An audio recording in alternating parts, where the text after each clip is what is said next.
Puji Tuhan, Shalom. Jemaat Tuhan yang berada di kita yang percaya bahwa Tuhan Yesus akan kasih kita. Mari kita sama-sama dengan Tuhan. Kita melakukan ibadah dan punya hati yang akan membantu dan bersama kita semua. Karena kasihnya sempurna dan kasih sayang. Mari kita sama-sama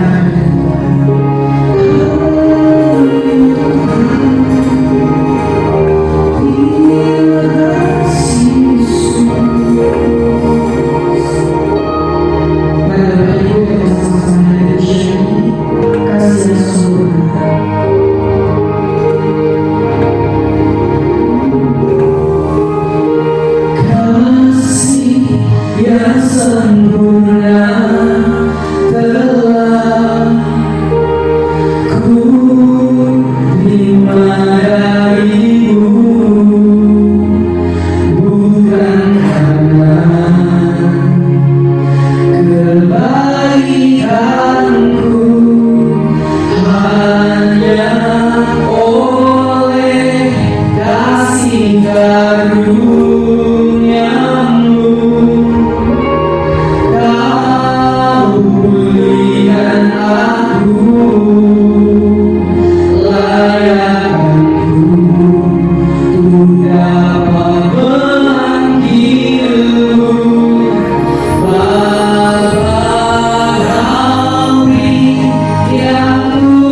Terima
Mari kita berdoa.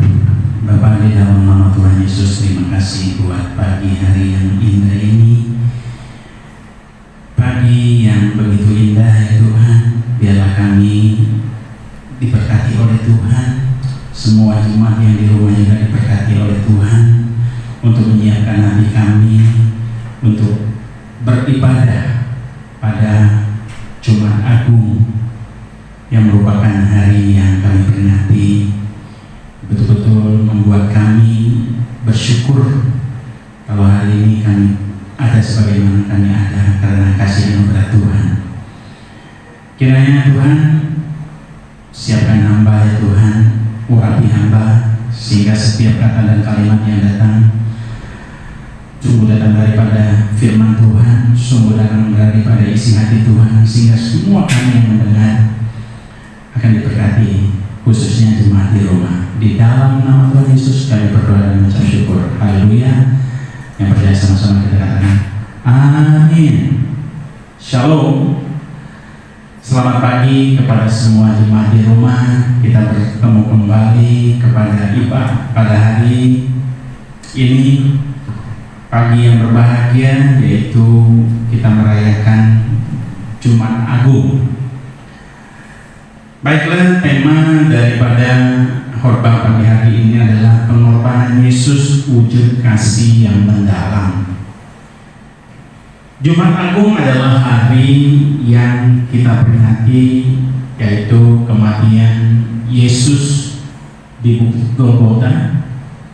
Dia disalibkan bukan karena kesalahannya, dia disalibkan bukan karena perbuatan jahat. Dia disalibkan karena semua menanggung dosa-dosa kita. Makanya di dalam kitab Yesaya kita bisa membaca bahwa Jumat Agung itu adalah hari yang spesial, hari yang betul-betul kita peringati, yaitu kematian Yesus atau pengorbanan Tuhan Yesus di atas kayu salib karena dosa kita. Baiklah, kita baca di dalam kitab Yesaya pasal 53 ayat yang ketiga sampai ayat yang ketujuh. Demikian firman Tuhan. Ia dihina dan dihindari orang, seorang yang penuh kesengsaraan dan yang biasa menderita kesakitan. Ia sangat dihina sehingga orang menutup mukanya terhadap dia, dan bagi kita pun dia tidak masuk hitungan. Tetapi sungguhnya penyakit kitalah yang ditanggungnya, dan kesengsaraan kitalah yang dipikulnya. Padahal kita mengira dia kena tulah, dipikul dan ditindas Allah. Tetapi dia tertikam oleh karena pemberontakan kita, dia diremukkan oleh karena kejahatan kita. Ganjaran yang mendatangkan keselamatan bagi kita ditimpakan kepadanya, dan oleh tidur-tidurnya kita menjadi sembuh. Kita sekalian sesat seperti domba, masing-masing kita mengambil jalannya sendiri, tetapi Tuhan telah menimpakan kepadanya kejahatan kita sekalian. Dia dianiaya, tetapi dia membiarkan dirinya ditindas dan tidak membuka mulutnya, seperti anak domba yang dibawa ke pembantaian, seperti induk domba yang keluh di depan orang-orang yang menggunting bulunya. Ia tidak membuka mulutnya. Kalau kita membaca kitab Yesaya 53 ayat 3 sampai ayat yang ke-7, jelas Jumat Agung adalah hari yang begitu unik. Jumat Agung adalah hari di mana kita merayakan, memperingati kematian Tuhan Yesus di Bukit Golgota. Dia disalibkan, dia terkutuk, semuanya karena dosa-dosa kita. Kalau kita membaca bagaimana seorang Yesus yang kita tahu dia adalah Tuhan, dia adalah Allah itu sendiri yang rela menjadi manusia untuk menanggung derita, penderitaan, hinaan. Semuanya dia lakukan karena kasih-Nya yang begitu mendalam kepada umat ciptaannya. Saya membayangkan kalau kita saja sebagai manusia, kalau dihina orang, Kalau kita mungkin dilecehin orang, kita disakiti orang, kita sebelum seberapa sebetulnya? Apakah kita rela tetap bersabar? Apakah kita rela tetap untuk mengampuni orang yang menyakiti kita?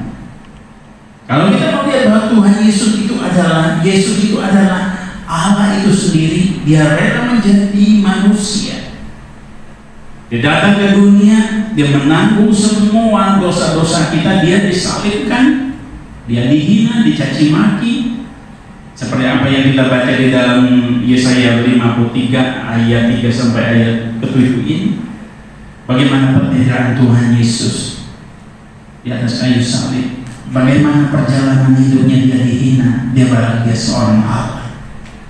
Saya bisa membayangkan Tuhan Yesus ini sangat rendah hati, luar biasa pengorbanannya. Semua itu dilakukan karena kasih. Nah, bagi kita bagaimana? Kita belajar. Kita mau melakukan introspeksi diri pada Jumat Agung ini. Kan banyak di dalam kehidupan kita. Kita mengalami sakit hati, kita dihina, kita difitnah, kita dihianati, rasanya sakit. Padahal Tuhan Yesus, Dia sebagai seorang figur Tuhan Yesus, Dia rela menanggung semua dosa-dosa kita. Dia rela berkorban demi kita. Nah, kita adalah orang yang berdosa. Kadang-kadang kita terlalu menganggap kita jauh lebih baik daripada orang lain. Di saat kita dihina, di saat kita difitnah, kita rasanya dendam sekali. Kita tidak mau maafkan. Padahal kita adalah orang berdosa. Yesus adalah Tuhan itu sendiri. Dia tidak berdosa sama sekali. Dia Allah, Dia menciptakan manusia. Tapi Dia rela menjadi orang yang paling terhina di dunia ini. Dia rela berkorban kepada umat ciptaannya sendiri. Ini memang sangat luar biasa. Makanya kita ini adalah umat yang sangat beruntung. Kita mempunyai Tuhan seperti Tuhan Yesus. Dia begitu mengasihi kita. Dia rela berkorban demi untuk kita semua. Nah, dalam kitab Lukas, kalau kita membaca kitab Lukas ya, kita menemukan pada Jumat Agung ini ada pada waktu Tuhan Yesus disalib, pada waktu Tuhan Yesus mati di Bukit Golgota. Sebelum itu kita lihat pada waktu hari Jumat Agung itu terjadi peristiwa yang sangat luar biasa. Ada 3 hal yang saya lihat keajaiban yang terjadi pada waktu Jumat Agung. Yang pertama, pada waktu Tuhan Yesus disalib, pada waktu Yesus disalib di Bukit Golgota, itu terjadi kegelapan meliputi seluruh daerah. Gelap gulita, kurang lebih 3 jam. Lukas mencatat. Dan kita melihat apa yang kita bisa pelajari daripada keajaiban, kegelapan yang meliputi seluruh daerah pada waktu itu kurang lebih selama 3 jam. Kita melihat matahari enggan bersinar, bumi menjadi gelap. Bumi menjadi gelap tidak ada kaitannya dengan gerhana matahari. Karena pada waktu itu kita tahu bahwa umat Israel, umat Yahudi merayakan Paskah. Bukan gerhana, tetapi ini memang suatu keajaiban terjadi. Nah, kalau kita melihat mengapa bumi menjadi gelap gulita, ini memberikan satu pemaknaan bahwa terang yang sejati itu sendiri kalau tidak ada di dunia akan menjadi gelap. Pada waktu Yesus disalibkan, waktu Dia mengembuskan nafas, itu dunia, bumi menjadi gelap. Itu membuktikan bahwa Dia adalah terang dunia. He is the light. Makanya Tuhan Yesus mengajarkan kepada kita hari ini, Pada waktu kita belajar, kita membaca kitab Lukas yang coba mencatat bahwa pada waktu Jumat Agung terjadi peristiwa yang sangat luar biasa, keajaiban luar biasa, kegelapan meliputi seluruh bumi. Ini menggambarkan bahwa Tuhan Yesus sang terang itu, kalau dia tidak ada di dunia, bumi menjadi gelap. Oleh karena itu, mari kita belajar. Di dalam kitab Mazmur 36 ayat 10, kita hanya bisa melihat terang di dalam terang. Terang itu ada karena memang adanya terang sejati. Matahari, bintang, dan segala macam itu adalah mereka terang karena ciptaan. Tapi Tuhan Yesus itu sendiri, dia bukan ciptaan, dia ada. Dia adalah Allah, dia adalah pencipta, dia itu terangnya sendiri. Makanya kita dapat melihat terang karena di dalam terang. Mazmur 36 ayat 10, di dalam terang itu kami melihat terang, dikatakan pemazmur. Terang itu ada karena memang terang sejati itu. Kalau terang sejati itu tidak ada di dunia gelap dunia. Pada waktu penciptaan langit, bumi, penciptaan manusia, kita lihat langit semua ini gelap gulita. Cagar raya ini, alam semesta ini gelap gulita. Tapi karena Tuhan Yesus menciptakan, dia berfirman untuk menjadikan terang. Dia adalah terang sendiri.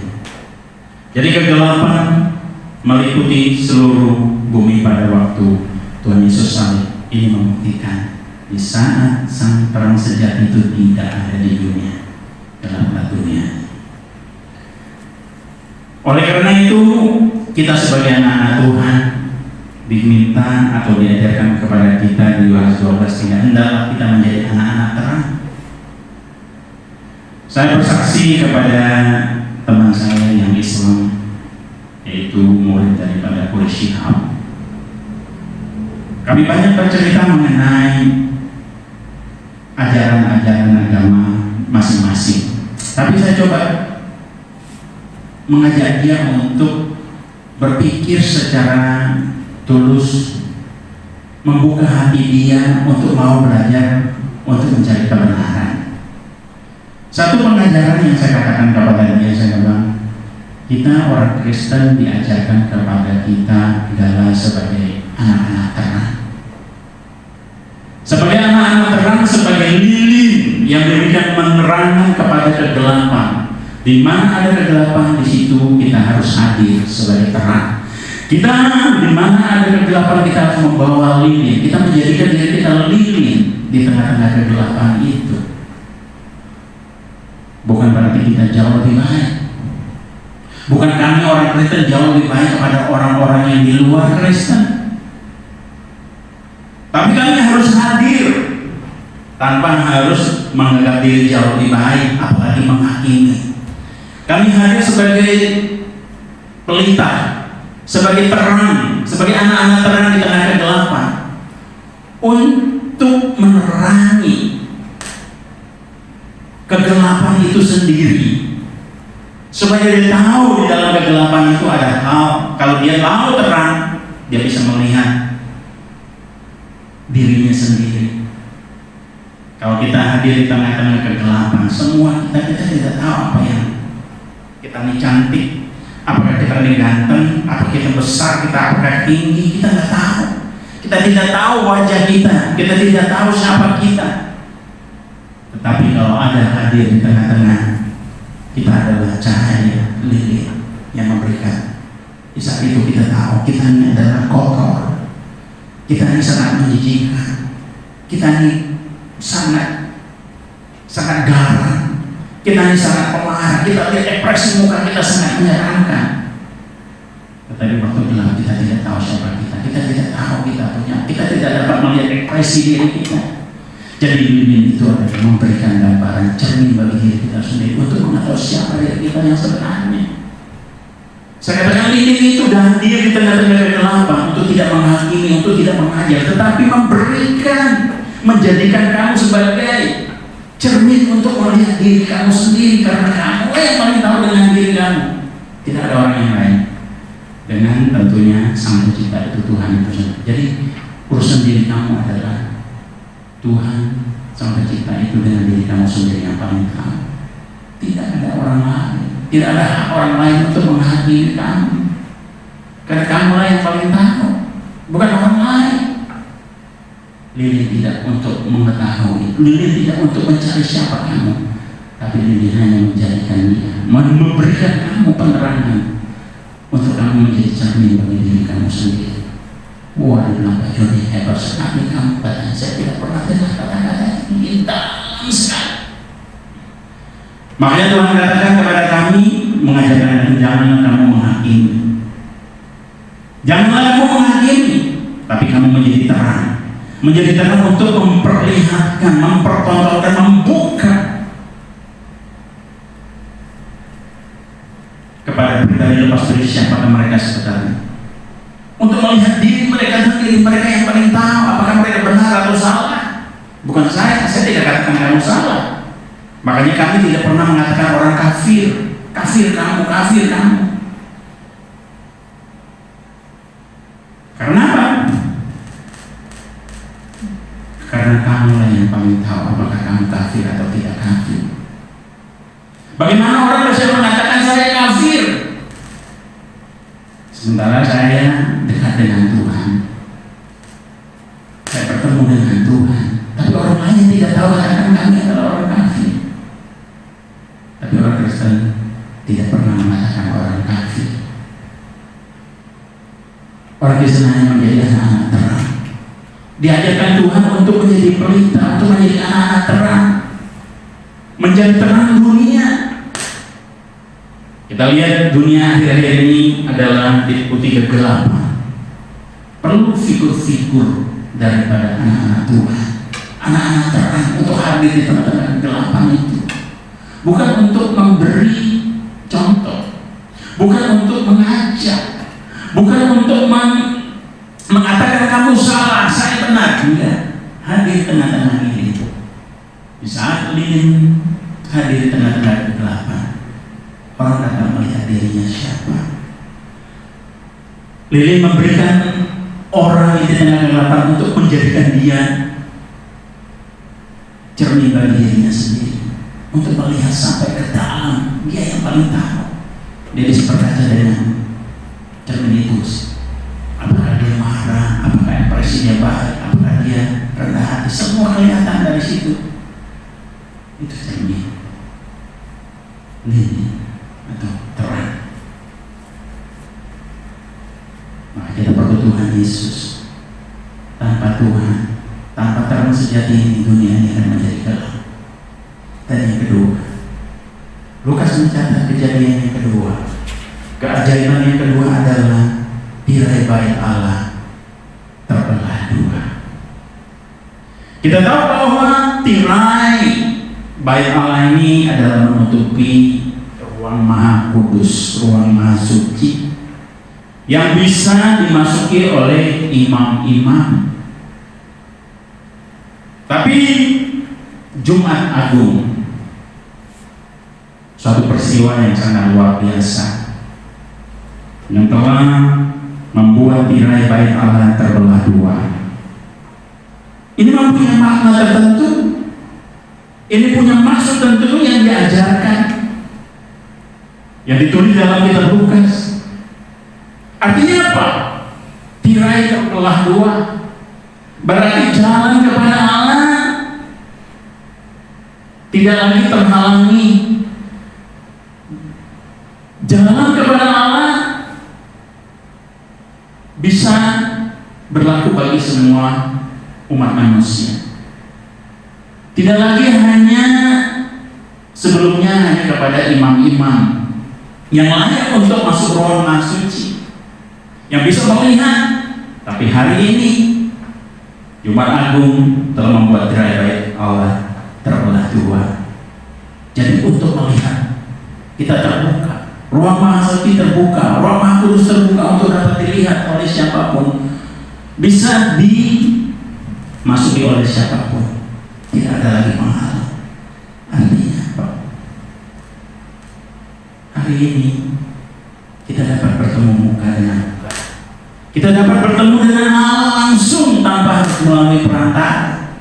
Tidak harus melalui imam-imam. Semua jemaat di rumah dapat bertemu langsung dengan Tuhan, dapat bertemu langsung, berjumpa langsung dengan Tuhan. Tidak harus lagi melalui para imam, para gembala. Kalian bisa hadir langsung. Tidak bait suci telah terbelah Tuhan. Artinya apa? Bukan hanya umat Tuhan, orang-orang kafir pun dapat melihat ruang maha suci. Orang-orang yang tidak mengenal Allah pun dapat melihat dan dapat berjumpa dengan Allah itu sendiri. Karena tidak ada lagi tirai penghalang yang hanya khusus bagi imam-imam yang dilayakkan. Sekarang kita menjadi layak karena pengorbanan Tuhan Yesus di atas kayu salib membuat kita sebagai manusia yang berdosa. Semua umat manusia menjadi layak di hadapan Tuhan untuk berjumpa dengan Sang Pencipta, Sang Habib Pencipta langit beserta segala isinya.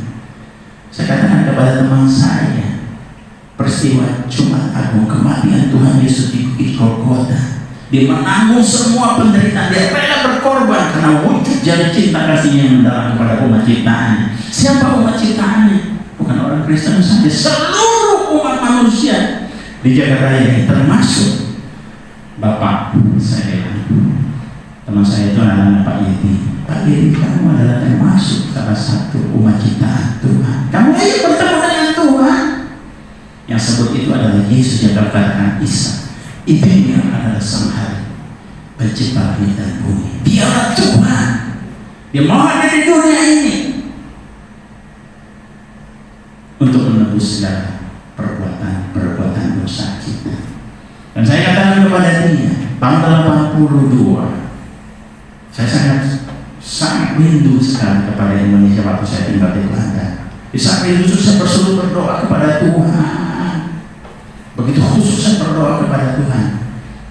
Tapi luar biasa, singkat cerita, saya bertemu dengan Tuhan dalam mimpi. Saya bertemu dengan Tuhan dalam mimpi. Pertama kali yang saya tanya kepada Tuhan, saya katakan, Tuhan, apakah teman-teman saya yang Islam ini namanya Fuad Jamil ini akan selamat? Apa jawab Tuhan? Saya katakan kepada saya, itu bukan urusanmu. Tuhan tidak menjawab dia akan masuk surga atau dia akan masuk neraka. Tidak ada ajaran Tuhan Yesus mengatakan bahwa orang di luar Kristen adalah masuk neraka. Tuhan tidak katakan begitu kepada saya. Dikatakan itu bukan urusanmu. Urusanmu adalah asikom batopan. Kalau aku ikutlah menjadi pengikutku, engkau punya urusan, engkau punya tanggungan, kamu jadi pengikutku. Mereka adalah urusanku.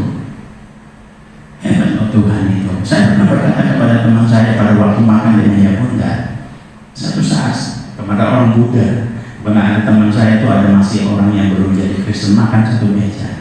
Suatu saat saya berkata kepadanya, saya nggak heran kalau suatu saat saya bertemu dengan kamu di surga, tetapi saya tidak bertemu dengan teman saya yang Kristen yang tidak di surga. Teman saya yang tidak di surga, yang Kristen yang marah luar biasa sama saya. Kamu sesat, katanya John. Kamu sesat. Enggak, ini hanya satu ilustrasi. Saya tidak heran kalau saya lihat hari ini orang yang belum mengenal Tuhan, orang Buddha, orang di luar Kristen justru masuk ke dalam kerajaan surga, tetapi orang Kristen sendiri tidak masuk. Ada pada waktu perjamuan kawin, saya bilang Tuhan memberi untuk memerintahkan kepada malaikat-malaikatnya.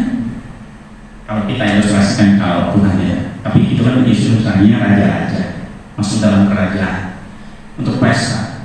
Nah, raja memberikan kepada anak buahnya untuk mencari atau memanggil orang-orang dekatnya untuk menghadiri pesta perjamuan kawin. Tapi orang itu nggak hadir. Tapi raja akhirnya memberikan kepada undangan itu kepada orang-orang pinggir jalan, orang yang tidak mengenal, tidak punya hubungan dengan raja. Yang masuk ke dalam kerajaan pesta perkawinan adalah orang-orang pinggir jalan, tetapi orang-orang dekat tidak datang. Ini arti apa? Orang-orang Kristen itu adalah orang-orang lingkaran satu yang dekat dengan Tuhan. Tapi pada waktu Tuhan perlu mereka, Tuhan mengadakan perjamuan, mereka tidak datang. Tapi yang datang adalah orang-orang yang tidak mengenal Tuhan. Itu adalah ilustrasinya. Saya katakan, untuk masuk kerajaan Tuhan atau masuk kerajaan Allah adalah hak prerogatif daripada Tuhan Yesus itu sendiri. Contohnya, saya katakan, ilustrasi yang saya bilang, Nuh, yang kalian sebut Nabi Nuh, diperintahkan Tuhan, diperintahkan Allah untuk membuat batra Nuh, batra di atas gunung, bukan di laut, bukan di pinggir laut, bukan di pinggir, di atas gunung. Semua apa yang dilakukan Nuh, orang bilang Nuh orang gila. Masa bikin batra, bikin kapal di pegunungan, di bukit, itu orang gila atau apa? Nah, Nuh mengajak sesuai dengan perintah Tuhan, perintah Allah untuk memasukkan atau mengajak semua orang-orang yang naik ke batra untuk diselamatkan karena air bah akan datang. Tapi tidak ada orang percaya sama Nuh.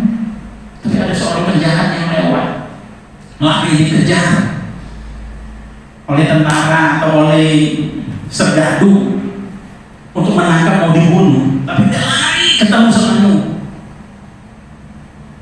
diminta tolong sama Nuh, katakan udah ikut aku di batra.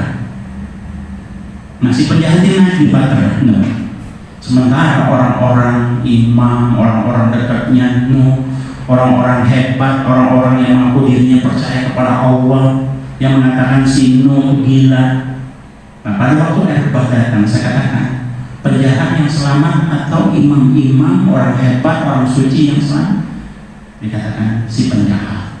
Ini membuktikan bahwa hak prerogatif daripada Tuhan. Kalau Tuhan mau menyelamatkan, soal kenapa kamu harus mengkotak-kotakan kamu selamat, tidak selamat, ini itu?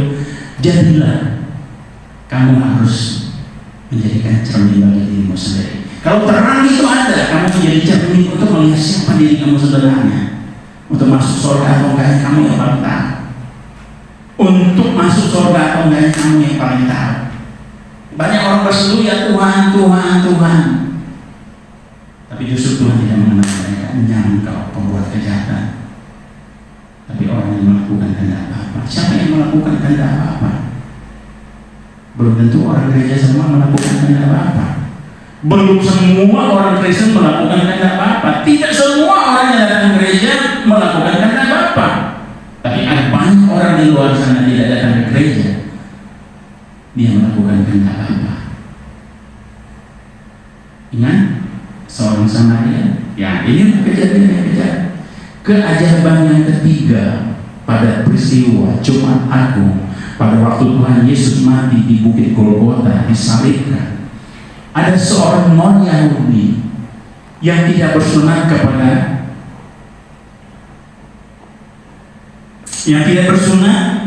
kepala pasukan, ya,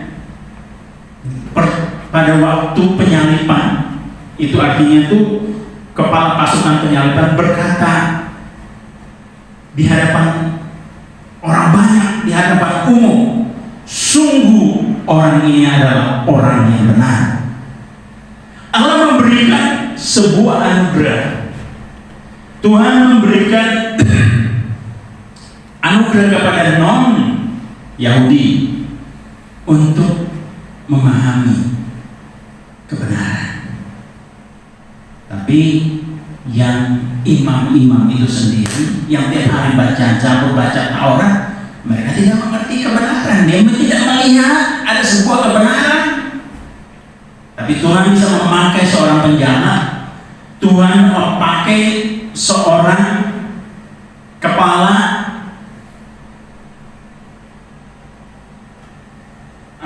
pasukan penyaliban, orang jahat yang mau menyalibkan Tuhan Yesus. Tuhan membuka matanya untuk melihat sebuah kebenaran. Tetapi kenapa orang-orang imam-imam yang mengaku dirinya itu suci, yang tiap hari baca Taurat, dia tidak melihat sebuah kebenaran, tidak dapat melihat kebenaran? Dan ini adalah sebuah anugerah sebetulnya. Sama halnya katakan tadi itu, ada banyak orang orang bilang Tuhan yang mengaku dirinya hebat, mengenal dirinya itu suci dan kudus, tapi tidak melakukan apa-apa. Tapi orang Samaria yang tidak kenal Tuhan, yang ada di pinggir jalan, dia memberikan pertolongan kepada orang yang perlu pertolongan. Itu satu perumpamaan. Ada banyak orang yang imam mau ke bait suci, dia melihat ada orang itu minta tolong, dia pergi begitu aja, melupakan, saya tidak punya waktu karena saya mau lagi ke bait, kalau saya mau ke rumah Tuhan.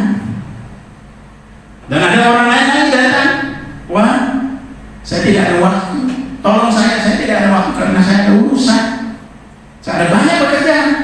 Tapi ada seorang Samaria yang baik hati, dia mendengar orang minta tolong, dia datang memberikan pertolongan tanpa pamrih. Pertanyaan, siapa yang melakukan kata apa? Boleh tanya, pasti orang Samaria. Ada banyak hari ini Samaria yang jauh lebih baik daripada orang-orang yang mengaku dirinya anak Tuhan. Ada jauh lebih baik, lebih derma, lebih peduli daripada anak gereja yang terlari dalam gereja tapi tidak peduli dengan orang. Hari ini kita belajar. Hari ini kita belajar. Jumat Agung bukan hanya sekedar kita rayakan, tapi kita harus menggali makna pengajaran yang begitu mendalam. Hari ini kita bilang, kalau seorang kepala pasukan aja bisa melihat sebuah kebenaran, tetapi kita yang tiap hari datang ke gereja, tiap hari kita berdoa, bahkan setiap minggu kita datang ke gereja, tapi kita tidak dapat melihat sebuah kebenaran yang sejati. Makanya kepala pasukan penyaliban dikatakan luar biasa. Kalau kita membaca di dalam Alkitab tadi dikatakan, sungguh orang ini adalah orang yang benar. Allah memberikan kepada pasukan ini, kepada kepala pasukan penyaliban ini, orang yang jahat, orang yang tidak mengerti kebenaran. Tapi pada waktu penyaliban itu terjadi, pada waktu Tuhan disalibkan, dia melihat kebesaran dunia menjadi gelap, bumi dan sekitarnya menjadi gelap. Dan setelah itu dikatakan, sungguh orang ini adalah orang yang benar. Artinya apa? Saya bilang kepada teman saya, siapa yang benar, siapa yang salah, Tuhan yang paling tahu. Tuhan bisa memberikan kita, menceritakan mata kita untuk melihat sebuah kebenaran. Sekalipun kita bukan orang Kristen, banyak orang Kristen tidak mengerti kebenaran karena tidak diberikan penglihatan oleh Tuhan, tidak diberikan anugerah Tuhan untuk melihat sebuah kebenaran.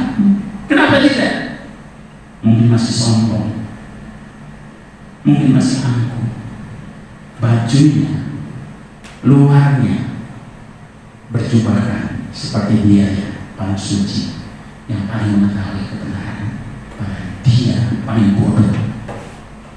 Hari-hari ini kita harus menjadi orang Kristen yang betul-betul rendah hati, bertutup di hadapan Tuhan untuk mohon bimbingan daripada Roh Kudus, untuk kita mengetahui kebenaran-kebenaran yang sejati, untuk bisa kita lakukan seperti orang yang tidak bersunat kepala pasukan penyaliban ini. Di antara itu dia sebuah kebenaran. Saya bangga. Saya bukan orang hebat. Saya juga benci dulu kepada orang Kristen. Tapi Tuhan jamah saya melalui banyak peristiwa, bukan langsung datang otomatis. Saya orang jauh daripada Tuhan. Saya nggak percaya. Saya lahir dari keluarga Konghucu.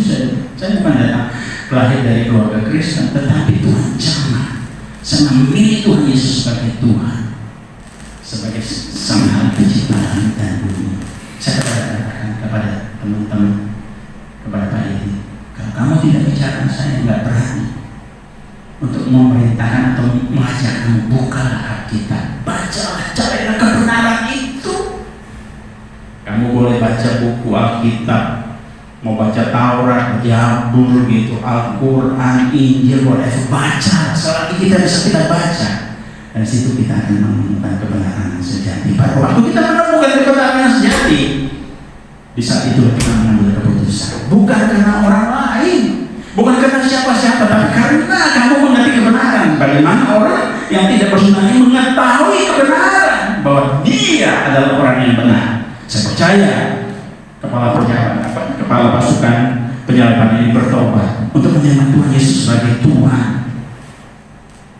Sama halnya dengan orang yang di sebelah kiri kanan ada juga bersama Tuhan, dua orang yang disalibkan. Satu orang datang melihat sebuah kebenaran, tetapi satu lagi tidak bisa melihat kebenaran. Yang satu hanya kisahnya berteriak menghakimi, kalau kamu Tuhan, tolong selamat. Tapi yang satu melihat sebuah kebenaran. Kalau engkau hari ini berfirdaus, kalau engkau pergi ke tempatmu, adalah aku kira-kira. Tuhan hari ini engkau bersama-sama aku di Firdaus. Seorang perjalanan. Hari ini kita mau ngomong apa? Janganlah kita sekali-sekali menghakimi orang yang selalu berlainan agama, berlainan percaya, kafir kamu. Justru orang kafir ini hanya masuk surga saja. Orang Kristen tidak pernah bilang orang kafir. Tapi mungkin banyak orang Kristen mencat dia paling benar, orang lain salah. Di luar agama lain masuk neraka, agama dia masuk. Apakah dia sungguh-sungguh? Kita tidak dididik untuk beragama. Kalau kita sampai menjadikan diri kita agamawi, kita akan menjadi sombong seperti imam-imam orang Farisi. Tapi kita harus menjadi pengikut Tuhan. Asik kami belum benar. Kalau aku datang, jadilah pengikutku. Kalau aku datang di dunia, jadilah engkau pengikutku. Kali ini karena saya bisa ikut Tuhan karena panggilan. Wah, dikatakan Tuhan. Dikatakan teman saya, Pak Joni, testimoni kamu luar biasa. Saya tidak pernah ketemu orang seperti kamu. Pengajaran kamu luar biasa. Simple. Saya katakan ini itu tidak untuk menjudge kamu right or wrong. Menjadi terang itu tidak menggambarkan kamu menjadi kami patron, kami terang, kamu gelap. Enggak. Hadirnya sebuah lilin di tengah-tengah kegelapan untuk menjadikan kamu, untuk melihat diri kamu sendiri, menjadikan kamu cermin bagi diri kamu sendiri untuk melihat siapa kamu yang sebenarnya. Bukan orang lain, kamu yang paling tahu. Hari ini kamu salah apa benar, kamu yang paling tahu. Kamu benar atau salah, kamu berdosa atau enggak, kamu yang paling tahu. Ada orang yang lain yang tahu. Mudah benar. Jumat Agung harus kita rayakan untuk memberikan makna lebih dalam pemahaman kita peristiwa pengorbanan Tuhan. Bukan pengorbanan manusia menjadi sia-sia. Janganlah pengorbanan Tuhan Yesus yang begitu luar biasa menjadi sia-sia kalau kita tidak mengerti kebenaran. Ini sengaja berjemaah untuk introspeksi. Puji Tuhan. Bapa di dalam nama Tuhan Yesus, terima kasih atas kebenaran firman Tuhan yang singkat ini. Kalau ada kata-kata yang salah, tolong sempurnakan ya Roh Kudus, sehingga setiap firman Tuhan ini bisa menjadi rhema bagi setiap umat-Mu ya Tuhan. Ampuni hamba-Mu ya Tuhan kalau mencuri kemuliaan-Mu. Ajari hamba untuk lebih rendah hati, untuk lebih terus belajar dan belajar, untuk Engkau ungkapkan kebenaran demi kebenaran Tuhan. Sebagaimana Engkau memberikan penglihatan kepada seorang kepala pasukan penyaliban untuk melihat sebuah kebenaran melalui penyaliban Tuhan di atas kayu salib. Dia tidak melihatnya sebagai suatu kutukan, satu kesalahan, tetapi dia melihatnya sebuah pengorbanan yang sangat luar biasa untuk wujud daripada cinta kasih Tuhan yang begitu mendalam bagi umat manusia, termasuk kepada kepala pasukan penyaliban ini ya Tuhan. Tuhan, kami adalah orang-orang yang berdosa. Kalau kami ada sebagaimana kami ada hari ini karena semuanya, karena pilihan Tuhan, anugerah Tuhan. Kalau kami bisa mengenal Tuhan, anugerah Tuhan, bukan karena kami, karena Tuhan sendiri yang memilih kami. Oh terima kasih Tuhan, Kau telah memilih hamba-Mu untuk percaya. Engkau memilih hamba-Mu untuk menjadi anak-Mu ya Tuhan. Biarlah menjadi anak yang baik, jangan menjadi anak yang bandel. Biarlah kami menjadi anak-anak yang betul-betul mau dididik oleh Tuhan, sehingga semakin hari kami semakin menjadi anak yang berkenan di hadapan-Mu ya Tuhan. Semua jemaat Keringon mau dididik, mau dibentuk oleh Tuhan, sehingga mereka mau menjadi anak-anak, menjadi perkenanan Tuhan, menjadi anak-anak kesayangan daripada Tuhan, sehingga Tuhan sungguh-sungguh mengenal daripada mereka. Jangan kami sebagai mengaku diri adalah anak, tetapi Tuhan sama sekali tidak mengenal kami sebagai anak. Bahkan Tuhan katakan, engkau daripada aku, engkau pembuat kejahatan. Tuhan ampuni kami. Jangan kami semuanya Tuhan menjadi orang-orang yang terusir, tapi kami mau orang-orang yang terpilih, orang-orang yang menyenangkan hati Tuhan. Tapi tanpa pertolongan Roh Kudus kami tidak akan mampu Tuhan dalam menjalani hidup semakin hari semakin jauh, semakin gelap ya Tuhan. Tanpa Tuhan hadir di tengah-tengah kehidupan kami pun akan menjadi gelap ya Tuhan. Tanpa Tuhan kami akan menjadi gelap. Terima kasih Bapa, di dalam nama Tuhan Yesus kami telah berdoa dan ucap syukur. Haleluya. Yang percaya sama-sama kita katakan amin. Puji nama Tuhan. Sebelum kita mengakhiri ibadah kita hari ini, mari Bapak Ibu kita bersama-sama naikkan pujian kita, segala kemuliaan bagi Tuhan. Segala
Mari kita arahkan hati kita kepada Tuhan. Bapa, di dalam nama Tuhan Yesus sudah melihat semua jemaat di rumah mengarahkan hatinya untuk siap untuk diberkati Tuhan. Saatnya Kamu buka tingkap-tingkap langit, mencurahkan berkat surgawi, berkat Abraham, Ishak dan Yakub menjadi milik daripada umat-Mu ya Tuhan. Berkati mereka Tuhan dengan kasih setia, rahmat yang penuh, kasih karunia yang melimpah atas umat-Mu.